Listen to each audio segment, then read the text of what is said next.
Okay, so we have here a new acquisition, one of my all-time sort of dream cameras, a Nikon F5. This was the top professional Nikon camera of the mid to late 1990s and early 2000s. It really was the sort of last true professional Nikon F series SLR that saw real professional use. The F6 came out a bit late for that, and by then most professionals for the kind of thing the F5 or F6 was used for, like press photography, were digital by then.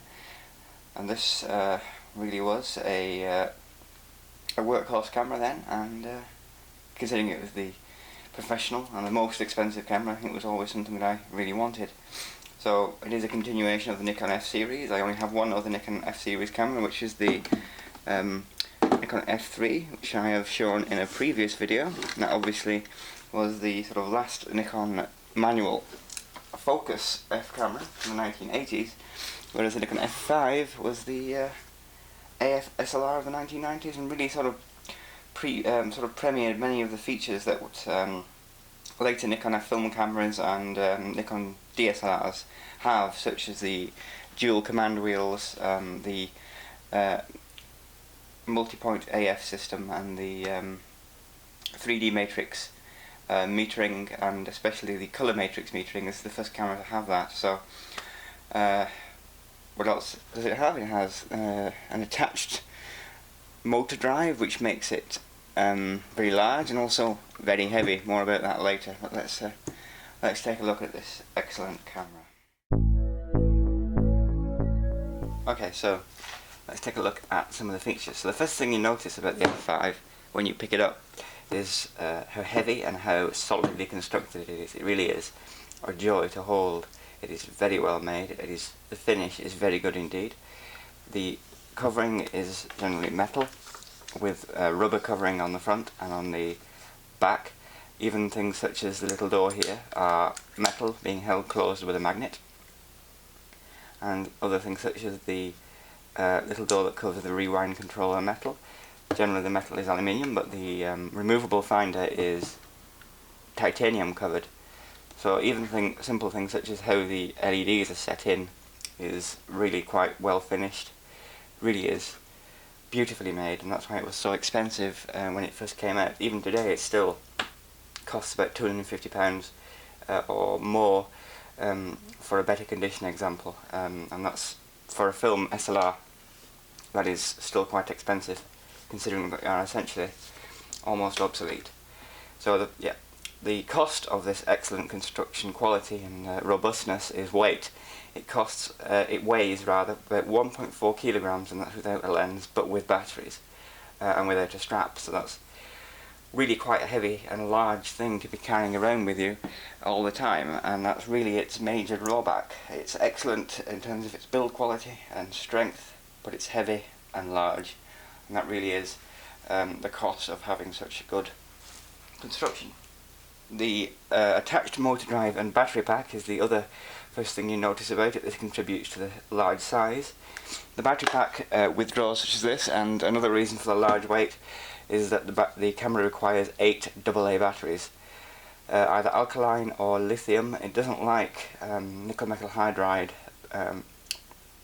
AA batteries. However, there was available a nickel metal hydride rechargeable battery system called the MH30, I believe, or MN30, but considering that this hasn't been made for more than 10 years now, the likelihood is that those batteries are well past their best now, and really the best option is AA batteries, or especially lithium batteries. You'll probably get about 30 films from AA alkaline batteries, more from lithium batteries, although I haven't really used up the first set of batteries yet. The advantage of having so many batteries is that you could achieve a very high frame rate, really quite surprisingly high to begin with. So if you turn off the manual focus, the camera could achieve a maximum frame rate in excess of 6 frames a second for using standard AA batteries, and if you had the nickel metal hydride battery pack, you could get up to 8 frames a second. And there's no film in it at the moment, but an idea of the kind of speed that it can achieve is it can be given by setting the continuous high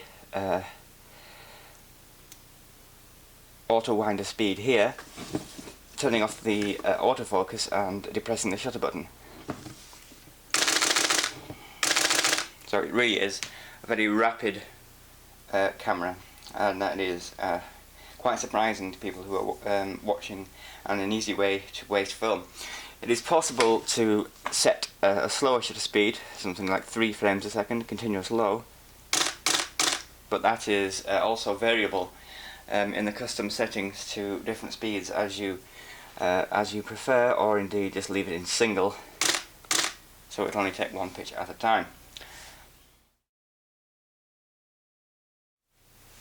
So let's take a look at an overview of the camera. So it is obviously a single lens reflex film camera. First thing you notice is its physical size. It has what is essentially a permanently attached battery pack and motor drive. Most cameras obviously that had a motor drive had this removable, whereas the F5 had it permanently attached. The F4 had removable battery packs as well, and the F6 went back to removable battery packs. So this is something that makes the camera very large, very heavy, but also very strong. It has the now standard Nikon dual command wheel control system. So there's a command wheel at the front which allows you to change the aperture, but you can still change the aperture using the lens if you want. And it has one at the back which is generally used for setting the shutter speed and also for other camera controls. It has the D-pad control for changing the AF point in the focus screen if you use that feature. It has LCD controls at the top. This is one of the first professional cameras from Nikon to have it in this location, although some of the mid-range cameras had this first. It also has a second one located at the back, and a little metal door that has additional controls such as the ISO control and the custom settings and flash control and bracket control. As you can see, it is almost entirely made of metal with a rubber covering. It is aluminium. This makes it very strong, very well made, very sturdy, but also heavy. And indeed the top of the finder is made from titanium. The camera has a manual rewind knob, even though it has auto rewind with a motor drive, but this allows you to do that if the batteries are flat, but also quietly if you can't make lots of noise.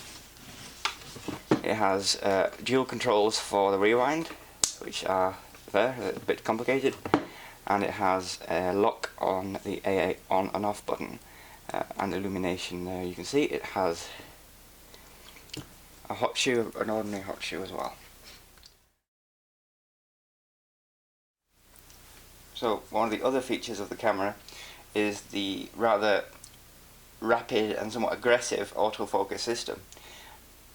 As you know, most older Nikon AF lenses are direct drive from the camera. They don't contain a motor like Canon lenses or newer Nikon AFS type lenses, and on other Nikon SLRs this can be quite slow. But on the F5 it is very fast and also very certain in its operation. If it can find an automatic focus point, it will generally drive straight to it and stop. It very rarely hunts for focus unless the contrast conditions are very low. So it's a very quick and a very certain autofocus system, such that you will almost think that it will break the lens, even especially for plastic lenses such as this 1.8 mm. The camera, like most Nikon F series cameras, has a round eyepiece through which you can view the focusing screen.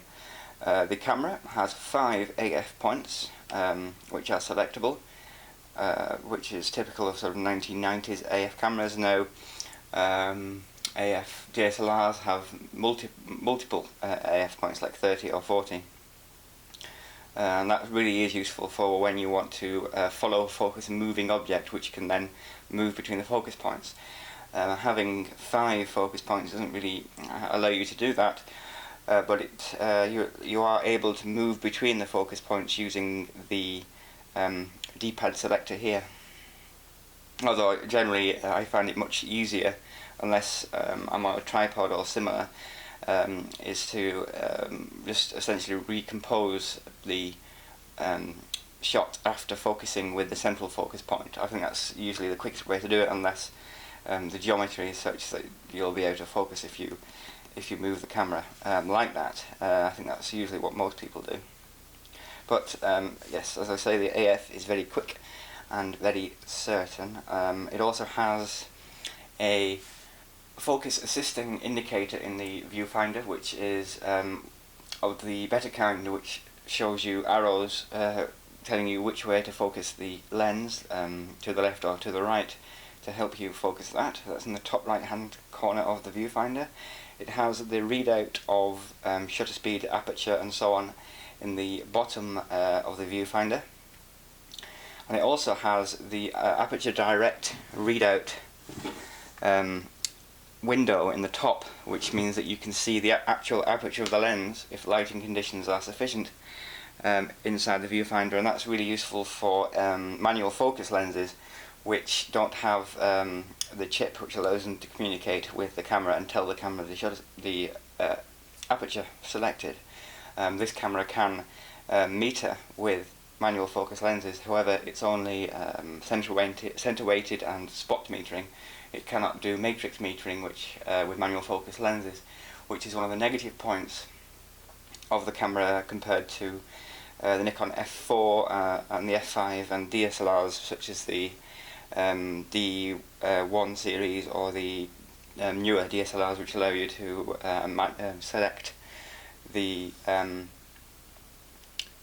aperture for manual focus lenses in a custom menu and use them as if they were normal lenses, but the limitation of manual lenses with those cameras, as well as with this camera, is that you have to select the aperture on a manual lens by turning the aperture ring, and you can only use aperture mode and manual, aperture priority mode and manual mode. You can't use program mode and shutter priority mode. You can only really do that with the F4, FA, and I think perhaps one other camera. I think the F501 allowed you to do that, although I'm not certain. The finder on the Nikon F5, like most Nikon F series cameras, with the exception of the F6, can be removed. And now, on the F3 it's quite easy to remove the finder. On the F5 it is actually quite difficult. You need to depress this button here and then withdraw the finder backwards. However, this button is quite difficult to depress properly, and such that it will break your fingernail, and it's difficult to press with an object as well. So, once you have done that, you withdraw the finder from rails, like that. This is the standard finder, which is the DA30 finder for the Nikon F5, and this is the one that actually has the 3D color matrix metering inside it. The other cameras, such as the action finder, don't have that. The action finder has standard matrix 5 zone metering, and other cameras, such as the other finders, such as the waist level finder, have only spot metering, because the spot metering is actually built into the body of the camera. So you can see essentially the pentaprism inside. You can see the windows for the focus indicator and the aperture direct readout, and you can also see the focus, the eyepiece shutter, which protects the light from entering through the back when you're doing metering on a tripod or similar. Be very careful, obviously, with that, because it's easy to damage. Now you can see, once you remove the finder, you can see the focus screen. Now you can actually use the camera like this. So if you turn on the camera, you can actually see the focus indicator light here in the window, and also the exposure spot metering light, which allows you to do the spot metering in the old-fashioned plus or minus or correct exposure setting. However, obviously, when you have the finder removed, light entering through the top of the focus screen will make the exposure incorrect, and you should really use a waist level finder, the magnifier finder, or at least shield it with your hands. When you remove the finder, you can remove the focus screen, which is quite easy because there's a small tab here. Other focus screens were available. This is the standard one, the ECB, which has the indicators of the focus marks and the 12mm diameter circle in it. One limitation, I suppose, of the F5 is that the focus indicators in the focus screen are not illuminated, and they also do not tell you which is the selected focus point. That is done in the finder with small arrows around the edge. Most newer F series and DSLRs have moving focus indicators. Other focus screens were available, things such as grid screens, which modern cameras have built in, selectable, or screens similar to manual focus cameras with small micro prisms for focusing, but generally the standard screen is the most useful. To replace the finder, you simply, very carefully obviously, select it back on the rails, and you carefully slide it back onto the rails until it clicks home positively. The finder also has the metering mode selector and the diopter correction. In terms of controls, the camera uses the modern Nikon control system with the command rails on the front of the camera and on the rear of the camera. The shutter speed is selected using the rear one, and the aperture, when the lens is set to the minimum aperture position, is selected with the front one. You can also select the metering and auto exposure mode using the mode button and changing the mode with the command rail at the rear, and going through manual, program, shutter and aperture priority modes. You can also set in a similar way the exposure compensation setting by rotating the rear command wheel, and also select whether you use multiple focus points or single focus points. You can set multiple exposure control on one frame as well. The camera has AF on buttons, which perform the same function as slightly depressing the shutter button to focus the lens, although it doesn't have a shutter release in there. It only focuses the lens. There's a second one for the vertical shutter release here at the back. There's also the auto exposure and auto focus lock button, which I find quite useful. The camera, as I have just stated, has a vertical shutter release here. It also has a lock switch, which prevents it being knocked accidentally. Additional controls are found behind the metal cover here. These allow you to select the ISO, currently in DX mode, but if you don't have DX or you want to change the ISO, which is a way of applying additional auto exposure correction rather, you move the command rail. The flash mode control is here, so you can select standard flash mode or slow flash sync, rear curtain sync, and back to standard again, in addition to any controls you have on the flash itself. Custom settings, there are about 24 custom settings in the camera, but more can be adjusted on the computer if you have a connecting cable or the more up-to-date Meta 35 system.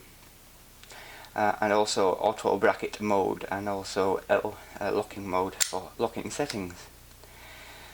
Rewind is quite complicated. You have to press two buttons at once, so you have to lift this metal cover, hold this button down, depress this release, and then lift the switch here, and that begins the auto rewind, and that flashes the LED when there's no film in.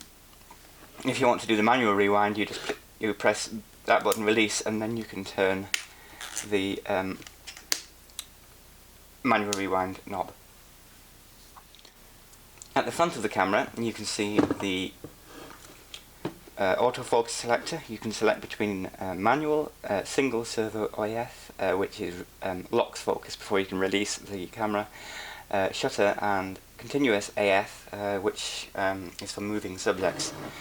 And the camera also has a depth of field preview button, which I can demonstrate with the lens. You can see it stops down to the selected aperture, and also a mirror lockup. So if you remove the lens, the mirror lockup allows you to lock up the mirror, and that allows you to reduce camera shake, especially with long lenses on a tripod. And to release the camera back, you turn this small switch clockwise and lift the camera rewind knob. That releases the film back, and you can load the film. It has auto film loading, obviously. There is a metal catch here which you should look out for when you load the film, because it can get in the way, and you need to make sure that the metal sort of prong is aligned with the film.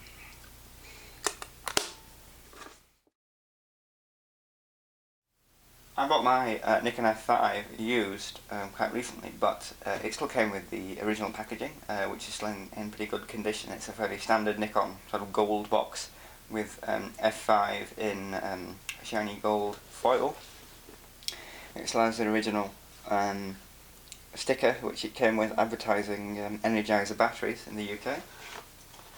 Opening the box, you can see that the camera came in a polystyrene sort of insert to protect it. I won't get it out because there's nothing really to see, and also I don't like the noise that polystyrene makes. I imagine the batteries were originally held in here. There's also the Nikon F5 strap, which neither the original user or myself have used. It's still sealed, probably because it is just an ordinary Nikon strap. There's also the narrow variety, which probably isn't ideal for a camera as heavy as the F5.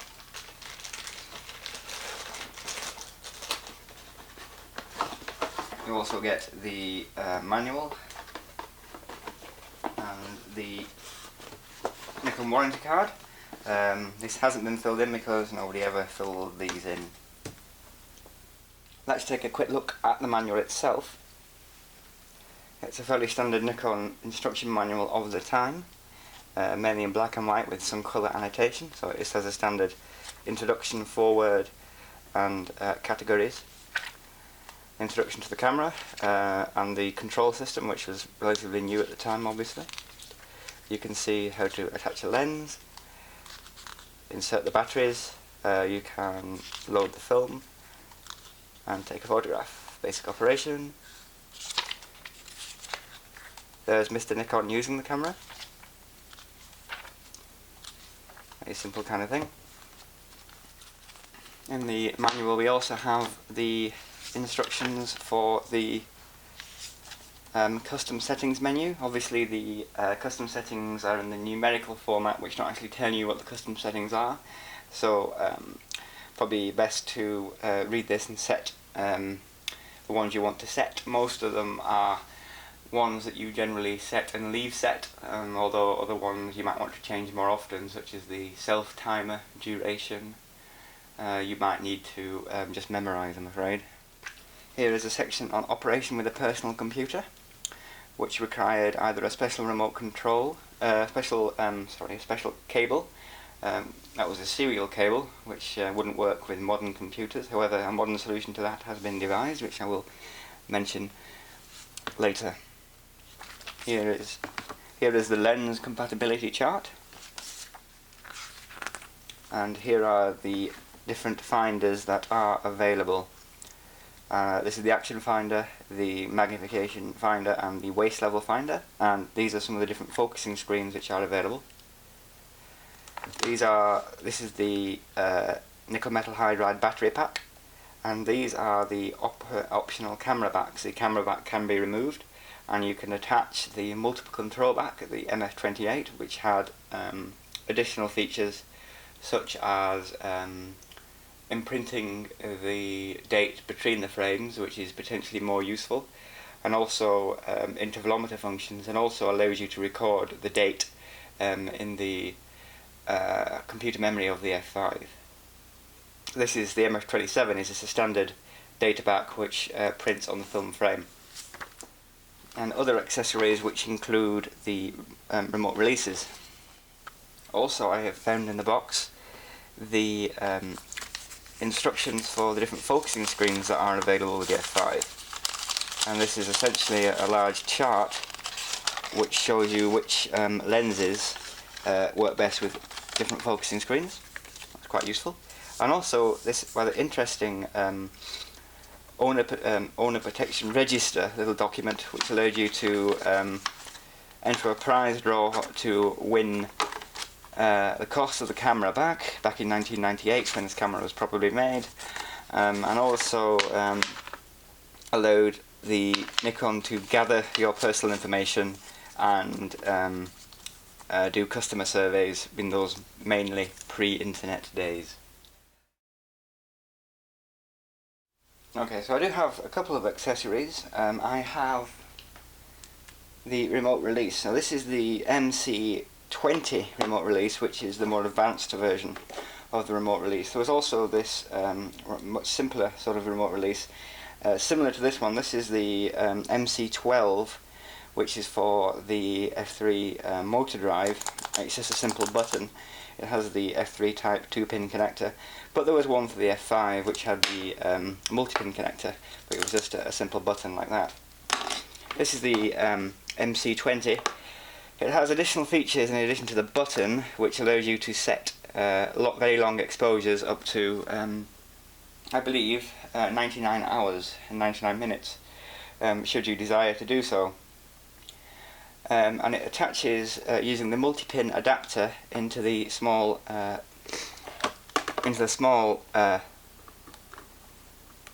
setting socket on the back of the camera. It is quite difficult at first to unscrew this. I find it easy to press my thumb and then turn, and that then tends to loosen it, and obviously these are quite easily lost. Replacement ones are available and they're quite expensive. And you take the multi-pin plug and place it so that the cable is aligned with the white dot, so like this, and then tighten the metal ring around it to fit.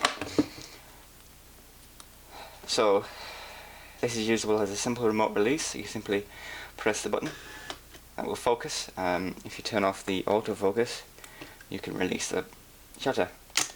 The MC20 has its own battery, or battery compartment, which would use with a lithium coin cell battery, which goes in here. But it also receives power from the camera battery itself, so you don't actually need to fit that. You select the different time settings by selecting mode. So this is long exposure mode, where you can set the number of hours. Actually, I think it's more like 9 hours and 99 minutes and 99 seconds. And also it will beep, so if you're in the dark you can know how much time has passed. It will count down as well, and allows you time exposure mode, where you press the button to open the shutter and press the button again to close the shutter. There's also an illumination button. This isn't as good as the illumination of the LCD itself. It's just a small tiny light bulb inside. Where I can quickly introduce the Meta 35, which I'll make a separate video about, but this is the modern solution for connecting the F5 to a modern computer, and allows you not only to adjust the additional custom settings, but also allows you to download the EXIF style data the camera saves about each film. So what you get with the Meta 35 is the sort of dongle, which allows you to connect the camera to the computer via USB, because the original Nikon cables were serial and therefore not compatible with modern computers. This is just a pen drive with the software, but it's easier to download the updated software. And it comes with the necessary Nikon style multi-pin connector to actually 3.5mm jack, which goes into the dongle. How this works is similar to the remote release. You plug this into the camera, you screw it in to the thing to stop it coming out. Then you plug the jack into the Meta 35, and then you put that into the back of the computer.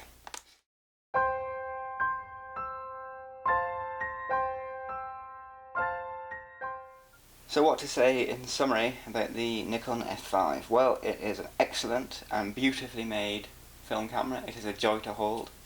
It should give many years of service, assuming the mechanical parts internally don't wear out, although it has very high grade mechanical parts. The shutter is self-measuring, and it will stop working if it detects that it's become inaccurate, which may be a problem in the future. But it has a mirror balancer, which allows the camera shake to be reduced. The only real drawback of the camera is its size and especially its weight. I've put on a special sort of padded optic strap to try to keep the discomfort of wearing it to a minimum. And its physical size is something of a disadvantage, if not really the kind of thing you can take out for a casual stroll, but still it is sort of the ultimate Nikon film professional camera, useful for relatively uncomfortable situations with a long lens especially, but also just for general photography as well. And in terms of modern use, one of its major advantages, which it shares with Nikon F100 and the Nikon F90X and also other cameras such as the Canon EOS 1V, is that it records shooting data to its internal memory, which allows you to add that as EXIF data to scanned film if you have the necessary connector, such as the Meta 35, to enable that, which allows it to fit very well with the kind of workflow that people use with digital cameras. So that's one of its major advantages, but also it's just an advantage of just using such a beautifully made and such an excellent camera in terms of function. All of its functions just work very, very well. Its autofocus works very well. Its film advance is very rapid, and it just feels solid. One advantage of its weight is that it's very easy to use slower shutter speeds than you would normally get away with hand holding, just because it makes it very stable. So you can shoot with this 50mm lens maybe at 1/30th of a second and be fairly sure of getting a usable image out of that. Although obviously if you're in that kind of light condition, it's probably best to make multiple exposures to increase your chance of getting a usable image. Anyway, the overall point is it's recommended if you can deal with having such a heavy camera all the time.